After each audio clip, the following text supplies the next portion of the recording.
Chapter 5 The Clever Weaver. Before we read, the poor but intelligent weaver easily solved the riddle which even the ministers couldn't do. The king was happy and wanted to reward him handsomely. But what did the honest weaver take as reward? Let's read the story and find out. One day, the king of a small kingdom was sitting on his throne. He was listening to the complaints of the people and delivering judgments. That day, there had been fewer cases than usually to deal with. Therefore, the king was in a much relaxed mood. As he was about to leave the royal court, a sudden commotion was heard outside. The next moment, the minister entered and inquired if His Majesty would be graciously pleased to receive the ambassador of a neighboring kingdom. That emperor was very powerful and was greatly feared by the neighboring kingdoms. The king, who stood as much in dread of the emperor as the others, gave orders that suitable preparations be made in his honor. Then he settled himself again on his throne, wondering what the envoy had to say. Soon the ambassador was in the royal court and greeted the king. The king offered him the best seat and waited patiently to know the purpose of his visit. But to his surprise, the envoy said nothing. Stooping low, he brought out a rod from his breast pocket and drew a big circle on the floor with it. Then he sat down on his seat and took no further notice of anyone. His demeanor too showed that he was hardly interested to say a word. The king and his courtiers were mystified and enraged at this strange behavior. But the envoy sat calm and still. Soon it became clear that they would get no explanation from him. The ministers were hastily summoned to a council, but none of them could throw any light on the subject. This made the king angrier than ever. In a fit of rage, he said, "Unless before sunset you can find someone capable of solving the mystery, I shall hang you all." The ministers were scared. They knew that the king was a man of word. So they quickly went out to the city and visited almost every house, asking people if anybody could explain the strange action of the ambassador. However, in most of the houses, they received a puzzled stare. At last, one of them found an empty hut where a swing was swinging by itself. He began to think it might be worthwhile for him to see the owner. There was a door inside the room that led into another room. As he entered that room, he found a second swing.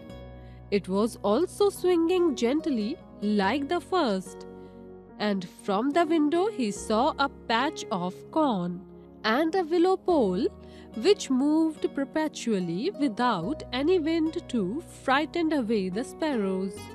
It was a miracle for him. "The owner must be very intelligent," the minister said to himself. Feeling more curious, he descended the stairs and found himself in a large workshop. In that workshop, a weaver was sitting in front of a loom. What all the weaver did was to guide his threads, for the machine that he had invented to set in motion the swings and the willow pole made the loom work. When he saw the great wheel standing in the corner and had guessed the use of it, the minister heaved a great sigh of relief. He hoped that he was at the right place. So, without much ado, he told the story of the envoy and the circle. Then he added that the person who could explain the meaning of this riddle would be handsomely rewarded. The weaver paused for a moment and said, I can solve that riddle easily.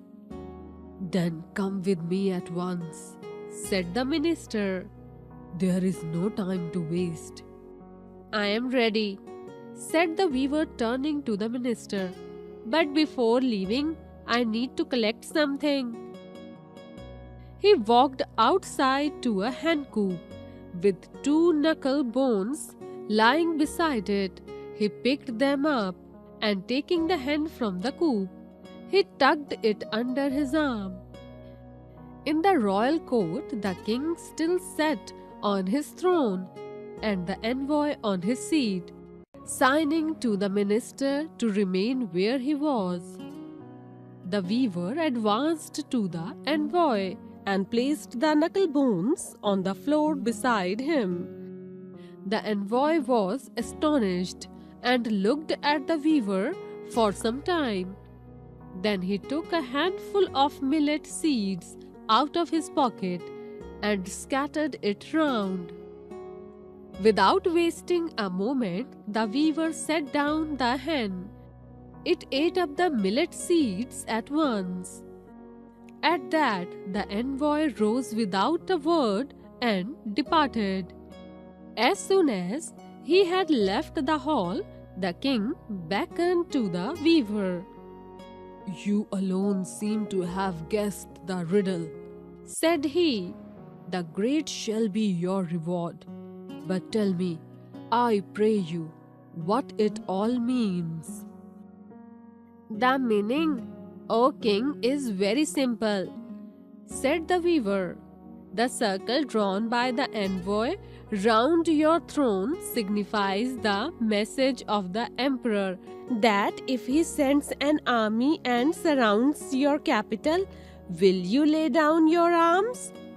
The knuckle bones which I placed before him told him, You are but children in comparison to us. Toys like these are the only playthings you are fit for. The millet seeds that he scattered was an emblem of the number of soldiers that his master could bring into the field. But by the hen which ate up the seeds, he understood that one of our men could destroy a host of theirs. Pausing for a while, he added, I do not think that the emperor will declare war. You have saved me and my honor, said the king, and wealth and glory shall be heaped upon you. Name your reward, and you shall have it, even half of my kingdom. The small farm outside the city gates as a marriage portion for my daughter is all I ask, answered the weaver, and it was all he would accept. Glossary: throne, royal seat, relaxed, peaceful, commotion, disturbance, graciously, gracefully, ambassador, diplomat, dread, fear, wondering, thinking, envoy, messenger, stoop, bend, demeanor, behavior, mystified, perplexed, enraged, angry, hastily, quickly, summoned, called, scared, worried, stare, glance, worthwhile, worthy, useful, perpetually, constantly, descended, got down, coop, cage, advanced, went ahead, astonished, surprised, impressed, scattered, spread, departed, left, beckoned, waved, portion, share.